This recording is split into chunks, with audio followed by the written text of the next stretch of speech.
Movies have a power to captivate us as they provide an escape. We get to step into different worlds, explore new perspectives.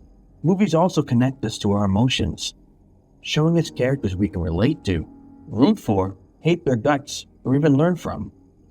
With millions of movies made over the past 100 years, we've evolved immensely with technology, filmmaking methods, and new faces appearing on the screen.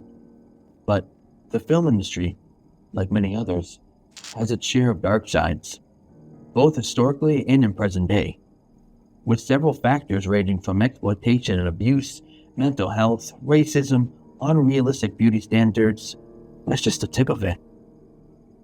It's been 2 years since my last upload, and, well, I've been pondering and thinking for a long period of time of what to possibly upload on this channel. I have a great love for film, and I like history. I could mesh those two together and have a series I'm bringing to life as of today. In this series, we'll be going over the dark side of film history, with forgotten people, incidents, or movies with a crazy history with the production on set. I'll be going over various entries selected by myself. I don't know how many episodes I plan on doing with this series, but feel free to leave a comment if you'd like to see something. Here, films are saved sometimes from disaster or savaged out of existence. This is the line, the dream in a filmmaker's head and the public to whom that dream is addressed. Carlyle said that almost every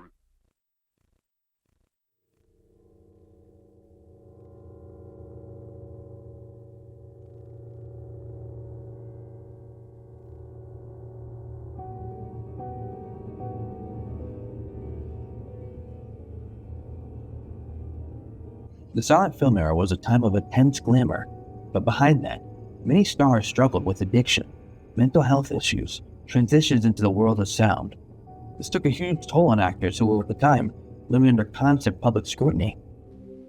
James Murray was an American actor who rose to fame in the 1920s, primarily known for his work in silent films. His most notable role came in 1928, where he played the lead in the movie The Crowd, directed by King Vidor.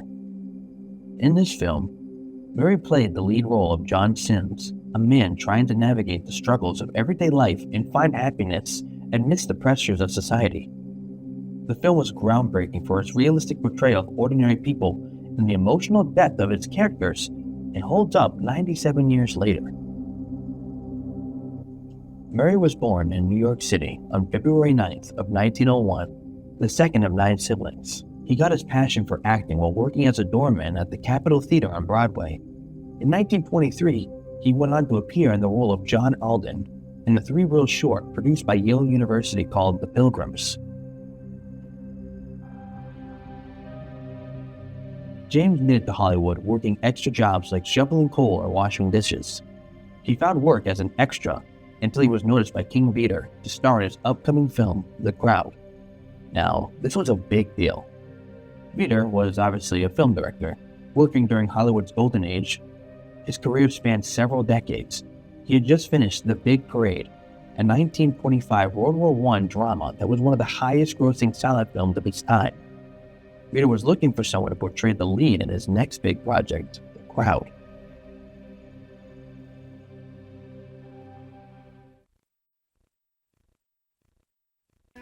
I formulated a face, and one day I was standing talking to someone, and a bunch of extras were going off the lot, and one fellow said, "Excuse me," and instead of going around us, made us separate a little bit, and as he walked in front of me, here was the face that I'd been visualizing.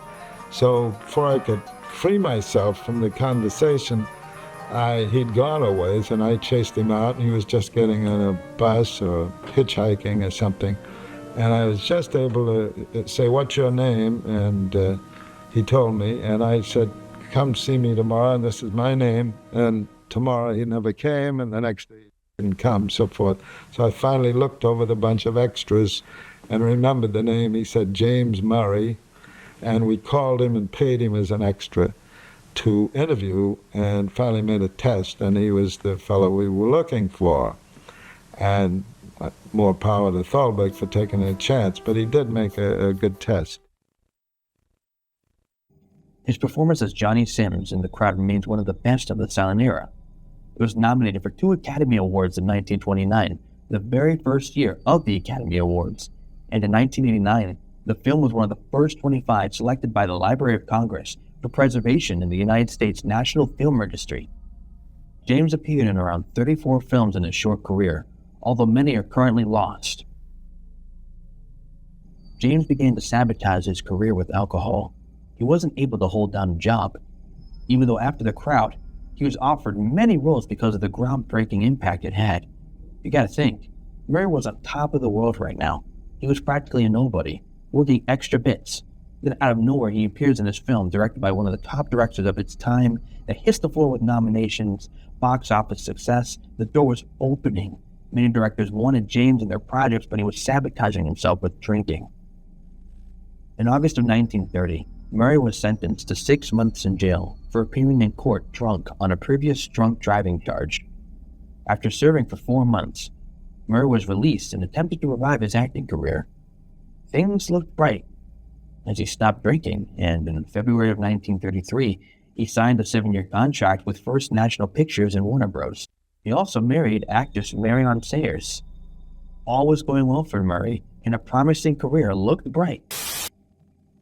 Until Sayers was granted a divorce in November of 1933 on the grounds that Murray was drinking again and forced her to work to support him.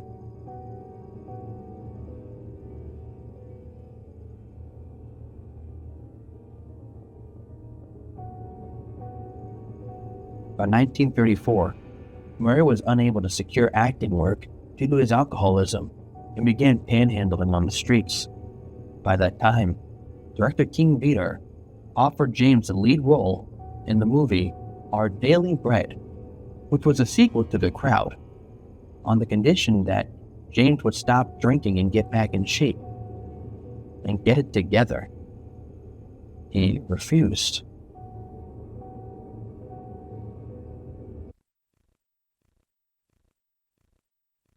There were curious, even eerie parallels between Murray and the character he played.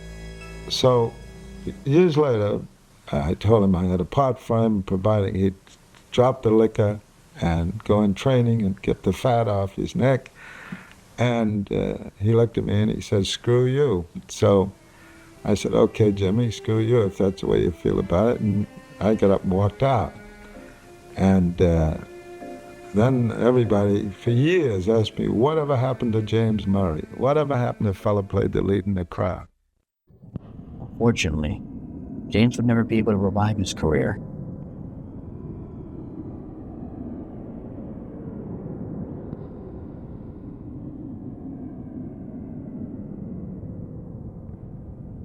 On July 11th of 1936, Murray drowned at the North River Pier in New York City. The medical examiner determined that the cause of death was asphyxia by submersion, without ruling on whether his death was by accident or suicide. His death was a mystery to many. People thought the role of John Sims was just too much on him, causing a downward spiral. Others thought that his addiction to alcohol was too much, and James needed to find an end. I did some research, and I found a webpage from 2001, written by Lawrence Murray Jr., who was the great-nephew of James. He says that King Vidor recounts in his autobiography that he received a letter from one of James's friends, who was with him at the time of his death, retelling the events. According to the letter, James and a few friends were hanging out by the Hudson River. He convinced a bunch of tourists that they were shooting a picture for MGM, and that James was an MGM star, which he was, and that they were waiting for the camera crew and director to show up. They told the onlookers that they had left their money and their clothes back at the studio and asked if some of the people could pay them for drinks, and that they paid them back as soon as the production crew arrived. The people agreed, and they bought some liquor, and they got drunk. Time passed and the film crew never arrived. James was clowning around trying to give people a laugh. He pretended to slip and fall in the river, and everyone got a kick out of it. But James didn't return. When everyone came over and looked, they saw Murray floating face down in the river. James was buried in the family plot at Calgary Cemetery in Queens. James' father had passed away on January 31st of that same year. Sadly, although buried next to his father and mother, James' name was never added to the headstone. The reader was so haunted by Murray's tragic downward spiral and early demise that he wrote a screenplay based on Murray's life titled The Actor in 1979. However, the reader died in 1982 at the age of 88, and the movie was never made. James Murray's story is one of great promise dashed by personal demons. Despite the early acclaim he received for the crowd, his life and career were defined by tragedy, leaving him as one of Hollywood's forgotten stars. He was a talent, unable to overcome the demons of depression and substance abuse. If we knew in the 1920s and 30s what we know about alcoholism and mental health now, James might have lived a long life and had the help he needed and had a successful career. But sadly, that wasn't the case. And Ed's first drinking meant much more to him than the daredevil adventure it was to his friends. To Ed, it meant escape from insecurity.